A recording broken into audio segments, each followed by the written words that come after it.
ওয়াস একজন কবি ছিলেন, উনি বলেছেন ওয়াকুল্লি মাইয়াদাঈ ফিল ইলমি ফালসাফাতান হাবাসতা শাইআন ওয়া গাবাত আনকা আশিয়াউ। কেউ যদি তোমারে বলে যে আমি সব জানি, তুমি দুই আঙ্গুল দেখিয়ে বলো তুমি কিচ্ছু জানো না, তোমার শিখার অনেক বাকি।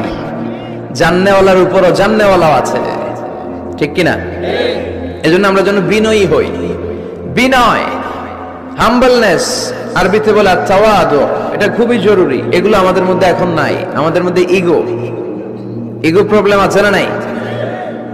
অহংকার, জেলাসি, অ্যারোগেন্স, এগুলো থেকে সম্মানিত ভাইয়ের আমাদেরকে বেরিয়ে আসতে হবে। দেখবেন সমাজে যারা খুবই হাম্বল, বিনয়ী, তাদেরকে সবাই পছন্দ করে না? আর অহংকারীদের কেউ পছন্দ করে না। সামনে সালাম দেয়, পিছনে গালি দেয়। কথা বলেন? এজন্য অহংকারী হবেন না, বিনয়ী হবেন। বিশ্বনবী বলতেন, আল্লাহ আপনি আমার বিনয়ী বানান, আপনি আমার ধৈর্যশীল বানান, আপনি আমার শুকর গুজার বানান।